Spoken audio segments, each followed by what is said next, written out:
알겠습니다. 두 번째 토론 바로 들어가겠습니다. 우리 전진아 박사님, 정신건강 정책과와 함께 그리고 국립정신건강센터의 어떤 연구라든지 이런 거에 대한 총괄을 좀 많이 담당을 하시죠. 그래서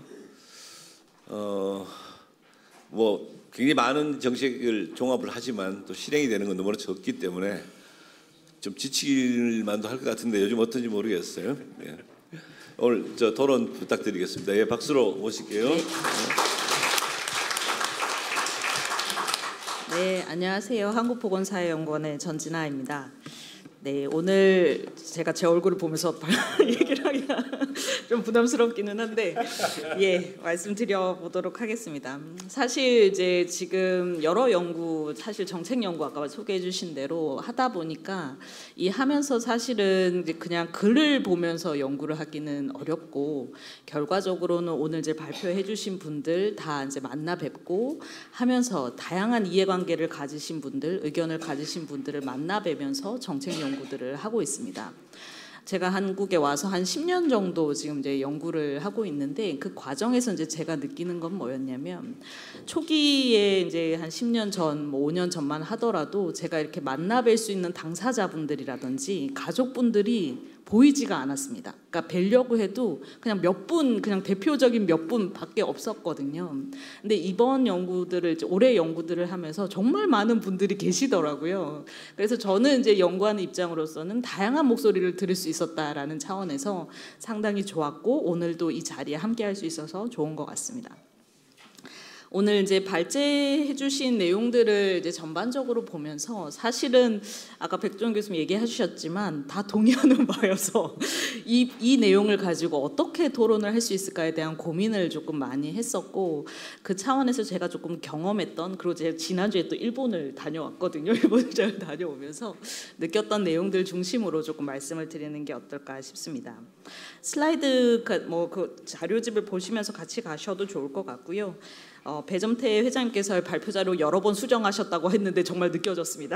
제가 받은 버전과 조금 다르신데, 어쨌든 세 분의 발제 자료에서 나타났던, 제안하셨던 그 상황과 모습들에 대한 것들은 잘 인지를 하고 있고, 아마 오늘 이 자리에 오신 모든 분들도 잘 아실 것 같고요.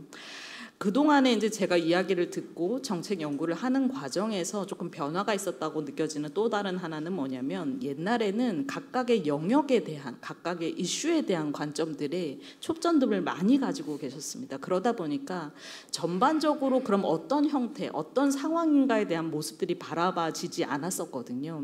근데 올해 연구들을 많이 하면서 제가 좀 느꼈던 거는, 이제는 좀 관점이 삶에 대한 관점, 그게 아까 이한결 대표님도 얘기하시는 것처럼 삶의 관점 안에서 이 당사자와 가족들을 어떻게 우리가 지원할 수 있을지, 특히 이제 정책을 연구하는 입장이다 보니까 지원의 입장으로 저희가 이야기를 할 수밖에 없다는 걸 좀 양해를 해주시고, 그래서 삶에 대한 관점들이 이제 많이 강조가 되는구나라는 생각들을 많이 하게 되었습니다.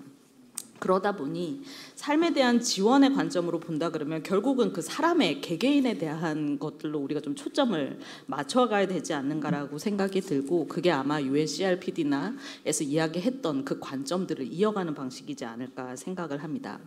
다만 이제 최근에 이해관계자분들의 다양한 의견들을 들으면서 제가 느꼈던 것 중에 하나는 뭐였냐면, 이 삶에 대한 지원을 각각의 그 주체, 단체, 그게 학회, 협회, 어떤 데가 되었든 간에 우리가 주도성을 가지고 해야 한다라는 이야기들을 이제 많이 하시는 거죠. 그래서 각각의 전문성이 있다는 것을 잘 이제 하고 있지만, 이게 누군가의 주도로 이 삶에 대한 우리의 전반적인 지원이 가능한 것도 아니고, 누군가 못하기 때문에 우리가 해야 되는 그런 관점도 아닌 것 같습니다. 그래서 사실은 오늘 같은 자리들이 조금 더 많이 만들어져서 다양한 이해관계, 의견들을 가지신 분들의 의견들을 좀 들어보는 과정들이 조금 필요하지 않을까 싶고요.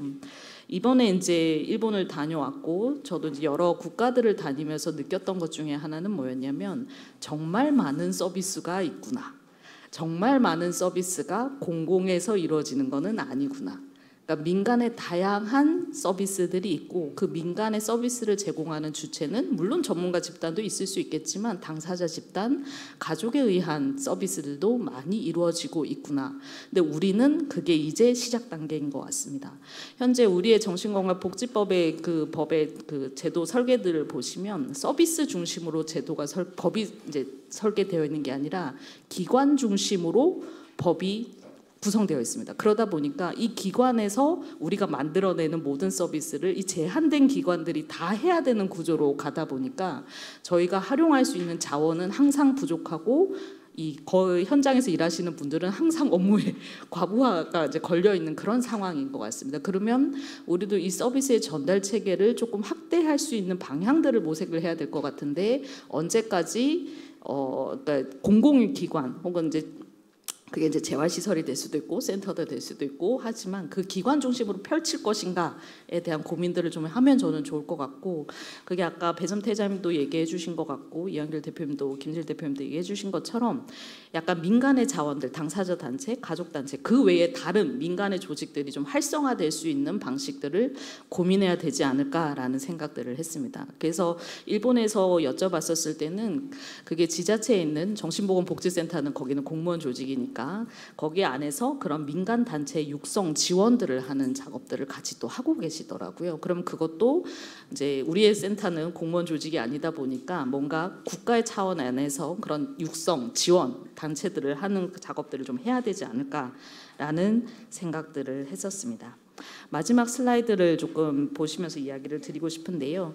아까 김진일 스님 얘기해 주신 대로 화성의 경험은 사실은 상당히 독보적인 경험이었다라고 저는 생각하고 물론 우여곡절을 많이 경험하시고 그 안에서의 한계도 있으셨겠지만 사실은 그 과정 안에서 3년 동안 지역연구팀으로 참여하면서 이분들의 변화를 볼 기회들이 있었었는데 확실히 이 통합적인 서비스라는 것이 지원이 된다고 하면 그러니까 삶에 우리가 필요한 다양한 영역의 서비스들이 통합적으로 지원이 된 경험들을 화성에서 불충분하겠지만은 해봤는데 그러다 보니 다양한 성과들이 있기는 했었습니다. 우리가 가장 초점을 두는 정신과적인 증상이나 문제나 의료 이용에서의 개선도 상당히 있으셨고 사회적인 지지 네트워크라든지 자신이 스스로 인식하는 이제 삶의 질 이런 것들도 다 향상이 된 경험들을 해왔기 때문에 아마도 그 갈 방향성은 결국은 통합적인 서비스의 방향이지 않을까라는 생각을 하고 있고 지역사회 통합돌봄 법안이 이제 통과가 되면서 시행이 되고 저희도 이제 시범 사업을 거쳐서 시행이 될 예정인데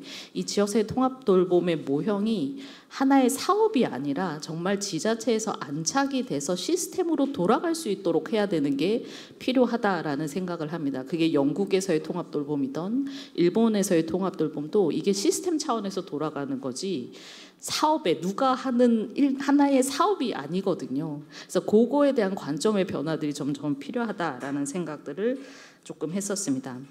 그 외에 이제 몇 가지 조금 들었던 생각들이 뭐였냐면 우리가 지금 오늘 모이신 가족분들 그리고 어떠한 이제 센터나 뭐 시설들을 이용하시는 당사자분들이나 가족분들은 사실 정보들도 많이 아시고 스스로 공부하시고 논의하시면서 서비스들을 알게 되실 텐데 그러지 못한 다수의 분들이 계십니다. 그러면 그 지역사회에서 어떤 서비스가 있는지도 모르고 어떤 서비스도 이용하지 않고 그럼 이런 분들에게는 우리가 어떻게 다가갈 수 있을까에 대한 고민이 이제 연구자로서는 사실은 있는 상황인 것 같습니다. 이제 이분들에 대한 접근성들을 어떻게 개선할지에 대한 고민들이 앞으로 같이 고민을 해주시면 좋을 것 같고 연구를 하면서 이게 사람의 팩터가 상당히 크다. 현재 우리나라의 정신건강 정책과 시스템은 이 말이 뭐냐면 그 분이 있기 때문에 거기는 그 서비스가 잘 되는 거예요. 그러면 이게 그 사람이 사라지면 그 서비스는 다시 제자리로 돌아가거나 더 나빠질 수도 있다라는 그 불안감이 항상 존재하는 것 같습니다. 그러면 사람에 의존하지 않고 시스템으로 돌아가게 하려면 어떤 조치들이 필요할까에 대한 고민들이 항상 들고 그게 아마도 가장 기본적인 법제도나 뭐 국가 단위 전략이라든가 그런 방식으로 갈 수도 있겠지만 요거에 대한 고민들도 앞으로 함께 나눠주시면 좋을 것 같습니다. 네, 전 이 정도까지 했습니다. 네, 감사합니다. 이 공적 영역에서만이 아니라 좀 공적 영역에서도 NGO 지역의 민간 참여 기구라든지 당사자 모임들이라든지 이런 것들을 조직화하는 것이 필요하다는 이야기를 해줬습니다. 사람 아닌 시스템으로 갔으면 좋겠다 그러긴 한데 시스템의 나라 미국도 보니까 뭐 사람이 바뀌니까 좀 이상해지기도 하고 그런 것 같기도 하고요. 또 뭐 사람이 시스템이죠 사실은. 그러니까 예전에 우리 정신건강 영역에서 굉장한 이슈였죠. 사람이냐 시스템이냐.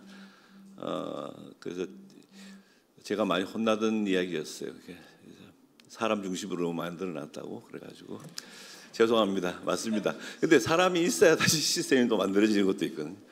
오늘은 아마 시스템을 만들자는 자리니까 사람 중심보다도 사람 중심도 필요하지만 시스템을 특히 NGO 지역의 공적인 영역에서만 할 수 있는 것이 아닌 정부나 지자체만이 아닌 민간의 가족 협의를 중심으로 해서 그렇고 당사자도 그렇고 이런 모임들이 더 많아져야 된다는 의견에 대해서 동조합니다. 저도. 예, 우리 세 번째 토론 듣겠습니다.